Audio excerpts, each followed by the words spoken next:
Alabado sea el santísimo sacramento del altar, sea por siempre bendito y alabado.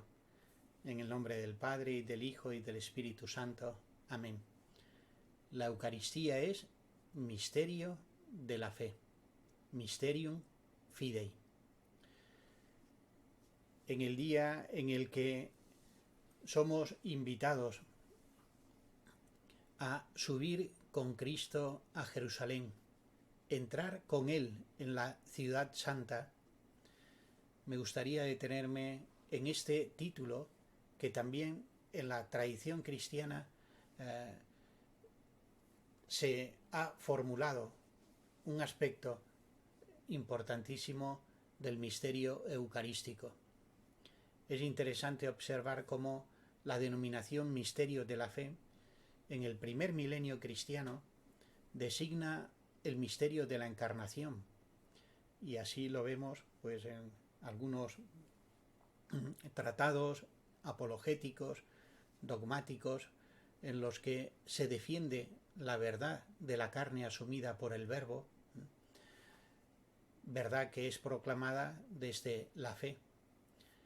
Pero cuando por primera vez en la historia de la Iglesia surgen dudas respecto a la presencia de Cristo en la Eucaristía, y esto acontece de manos pues de un autor, Berengario de Tours, en el siglo XI, el primero pues que habla de la Eucaristía como puro símbolo y que considera incompatible la afirmación de la presencia de Cristo sentado en gloria a la derecha del Padre con la afirmación de la presencia de Cristo en el sagrario, en el altar, en cada celebración eucarística. De tal manera que concluye en realidad pues lo que tenemos en la Eucaristía no es a Cristo mismo, sino pues un símbolo, un recuerdo de Él. Bueno, la negación de la presencia real, verdadera de Cristo en la Eucaristía lleva a una reacción que se produce en la Iglesia a muchos niveles. Una reacción que se visibiliza en la aparición de numerosos milagros eucarísticos que vienen a salir al paso pues de las dudas de fe que por primera vez hasta entonces en algunos se están planteando. No es posible que el mismo Jesús esté ahí presente, que sea el verdadero Jesús, el nacido de María Virgen, el que está ahora sentado a la derecha del Padre, el que nosotros nos encontramos en el altar. Pues esta reacción que se produce mediante la aparición de milagros eucarísticos, mediante la aparición de escritos de defensa que proclaman la verdad de la Eucaristía. Muchos de estos escritos tienen como título el verdadero cuerpo de Cristo, y pues a partir del siglo XI pues prácticamente hasta el siglo XIII tenemos en la historia de la Iglesia un periodo en el que en el mundo latino occidental se ha escrito sobre la Eucaristía quizás como en ninguna otra época, y solo comparable con lo que encontramos en el siglo XX. No hay teólogo, y pensemos que es el periodo en el que las escuelas monásticas se van configurando hasta dar origen a las universidades. No hay teólogo, autor de prestigio en el ámbito de la dirección espiritual, de la enseñanza teológica, que no escriba sobre el misterio eucarístico. Y esto encontrará su plenitud en el siglo XIII. Reacción, diríamos, desde la piedad, la devoción con los milagros eucarísticos. Reacción desde la reflexión teológica, con verdaderas obras que son pilares en la reflexión teológica sobre la Eucaristía. Reacción a nivel litúrgico, que desemboca en la institución de la fiesta del Corpus Christi, año 1264, por el Papa Urbano IV, que encomienda a Santo Tomás de Aquino la preparación de los textos del oficio litúrgico de esta fiesta, que quede incorporada desde entonces al calendario litúrgico.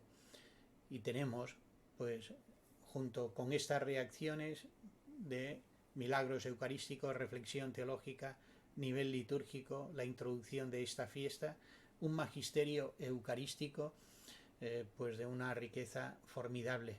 Pues es ahí, en todos esos testimonios, donde comprobamos cómo a la Eucaristía se la empieza a designar con la fórmula misterio de la fe. La fe puesta en juego sobre todo a propósito de la Eucaristía y de los himnos que compuso Santo Tomás de Aquino para el oficio litúrgico de la solemnidad del Corpus Christi. Pues recordamos el Adoro te devote, el Lauda Sion y otros, pues que todavía hoy forman parte de la liturgia, incluso después de las reformas que han venido después. Y junto a esto otros himnos que algunos atribuyen incluso a Santo Tomás, como el Pange Lingua, donde bueno, se nos afirma con claridad esta verdad fundamental. Aquí fallan los sentidos, que la fe lo supla con asentimiento. Hemos cantado muchas veces, creo yo, con el Adoro te devote. Pues la Eucaristía es misterio de fe. Nuestra fe se pone en juego precisamente ante el misterio eucarístico. Más aún, el misterio eucarístico se convierte como en el comprobador de la autenticidad de nuestra fe. Si nuestra relación con Cristo en la Eucaristía es pobre, es débil, nuestra fe va desapareciendo. Esto es algo que también pues me gusta mucho predicar e insistir, sobre todo pues con jóvenes o adolescentes o con las familias, pues diciéndolo pues con total claridad. No nos engañemos. Si dejamos la misa, el trato con el Señor en la Eucaristía, nuestra vida de fe se desmorona. ¿Cómo podemos decirnos amigos de aquel con quien no tratamos? Y la presencia del Señor se nos regala de manera singularísima precisamente en el sacramento del altar. Por esto la Eucaristía es misterio de fe. Pero me gustaría evocar este título recuperando una enseñanza vigente del Papa San Pablo VI. Y lo hago pues también con pudor, teniendo como tenemos entre los ejercitantes a quien puede hablar con mucha más competencia sobre este tema. Me refiero a la publicación de la encíclica Mysterium Fidei del Papa Pablo VI el 3 de septiembre del año 65, 3 meses antes de la clausura del Concilio Vaticano II. Ese hecho permite que algunos documentos, los últimos que se aprobaron, según aparece en la fecha de promulgación, en la última sesión del concilio, incluso citen Mysterium Fidei.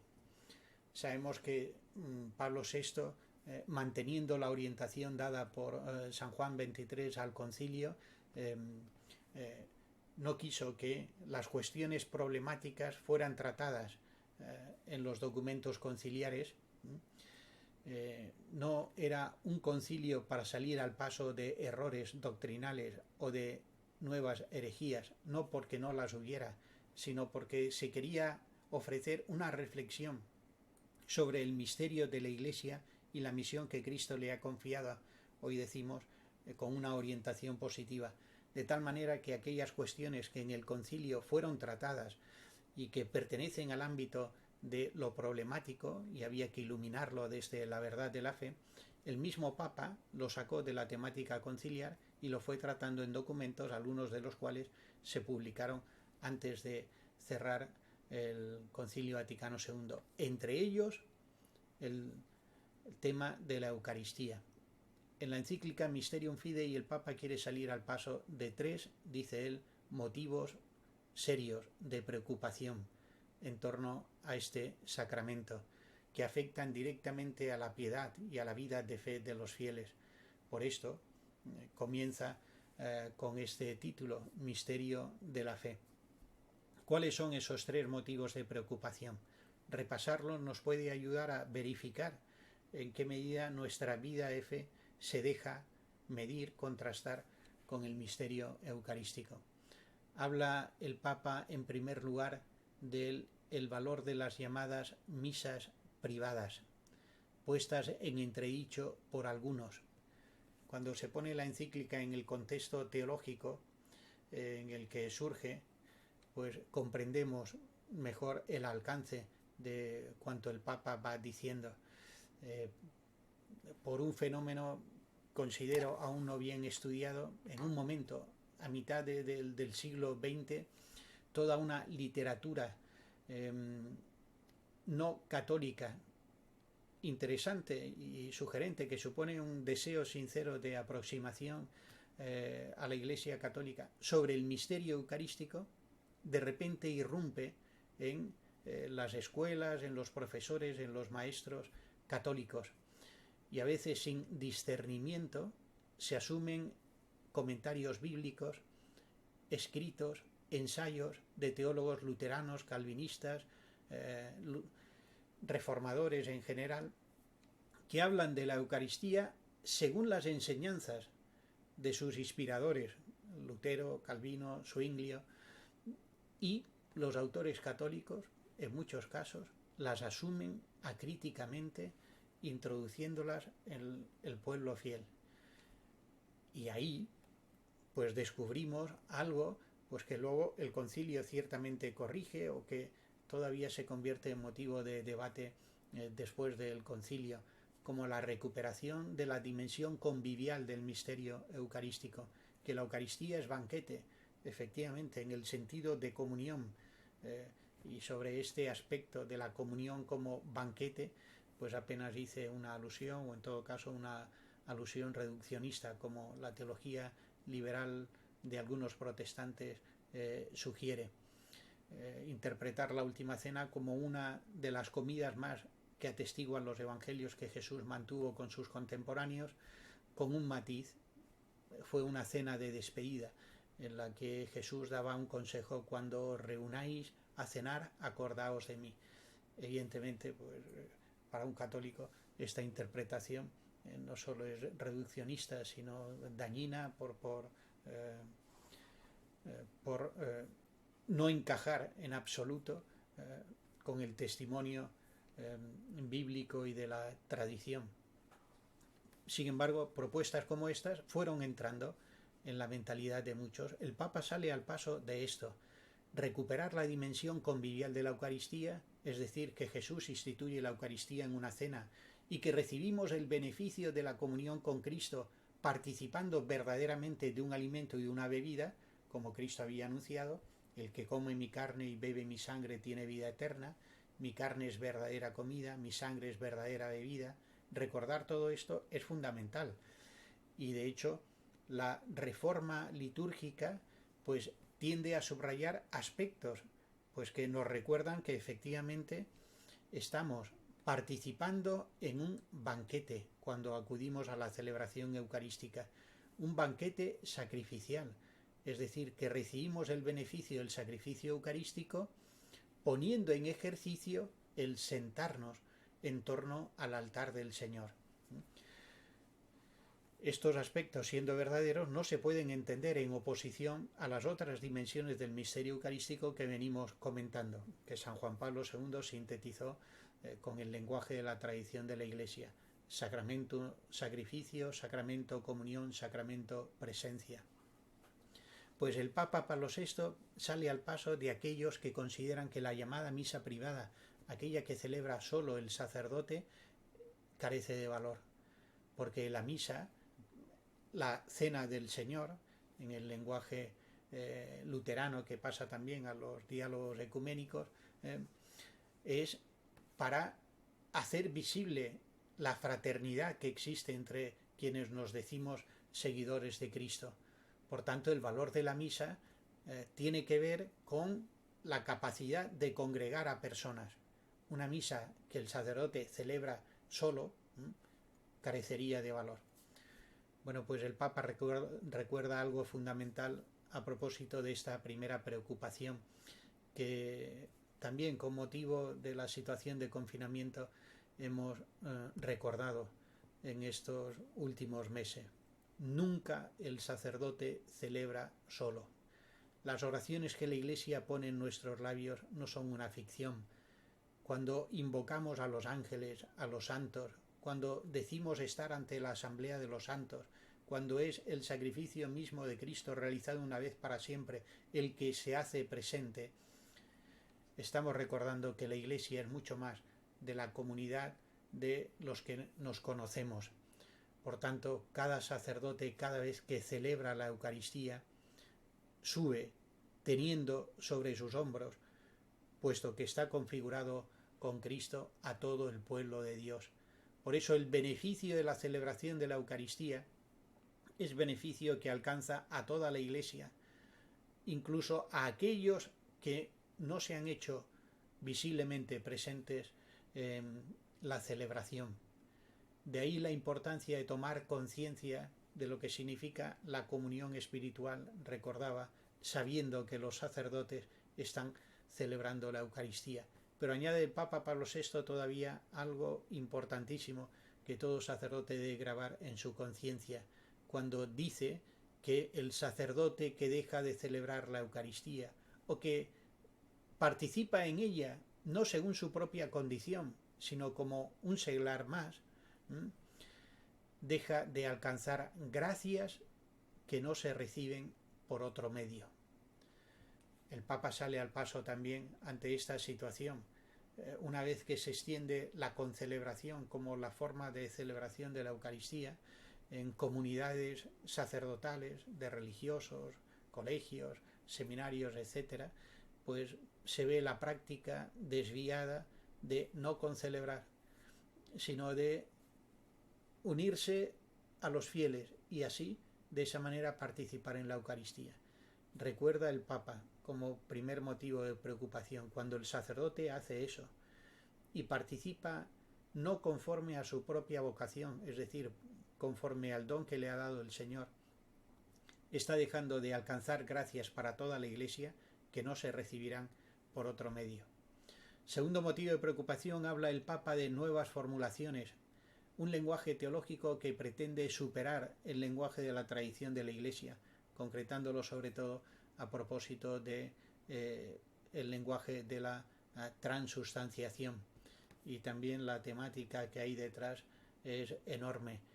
Quienes consideran que ya este lenguaje resulta desfasado porque no corresponde a la comprensión actual de la realidad, que ya no se realiza en las categorías de materia y forma, sustancia y accidentes, y que por tanto el lenguaje eclesial sobre el misterio eucarístico debería adaptarse a esta nueva formulación, y así proponen incorporar la que entonces consideraban la filosofía del momento, la fenomenología, para acabar reduciendo la Eucaristía a aquello que es para mí. En la Eucaristía el cambio que se produce es un cambio de finalidad o de significado. Lo que antes era pan ordinario, ahora significa o se emplea para ser el cuerpo de Cristo. El Papa Pablo VI recuerda con una reflexión importante la necesidad recuerda que la comunión implica mantenernos en la formulación de fe de la Iglesia, y si hemos de aclararla en cada tiempo, hagámoslo, pero no cambiemos el lenguaje de la fe a nuestro gusto o a nuestro arbitrio, declarándola ya inútil o incomprensible. Pero añade además, a propósito de las nuevas formulaciones, la verdad objetiva que proclamamos en el misterio eucarístico, con independencia del juicio subjetivo de lo que es para mí. En la Eucaristía Cristo se hace verdadera, real y sustancialmente presente. De ahí la validez del término transustanciación. El tercer motivo de preocupación tiene que ver, estamos en el año 1965, con una práctica que también el Papa señalaba como contraria a la fe de la Iglesia, y es la negación de la presencia permanente de Cristo después de la celebración, una temática típicamente protestante. En algunos reformadores, Lutero se confiesa la presencia durante la celebración, pero consideran que no tiene sentido la reserva eucarística, ni todo lo relacionado con la reserva eucarística, la adoración, los actos de devoción y reconocimiento de la presencia del Señor en la Eucaristía, que permanece, según la formulación de la fe de la Iglesia, mientras perduran las especies eucarísticas. El Papa advierte del daño que de esto se sigue, y ese daño lo hemos visto desde el año 65 hasta nuestros días, como incluso en algunos casos, y esto pues me lo contaban que sucedía pues en una parroquia de una localidad hoy de la diócesis de Getafe, años atrás, pues gracias a Dios esto se pasó, influenciados por estas enseñanzas que son típicamente protestantes, pues hubo un párroco que pensó que no era necesario tener sagrario en la parroquia. Eliminó el sagrario, eliminó la presencia eucarística y celebraba la Eucaristía pues más como una comida. Bueno, de esto, pues de aquellos polvos, estos lodos.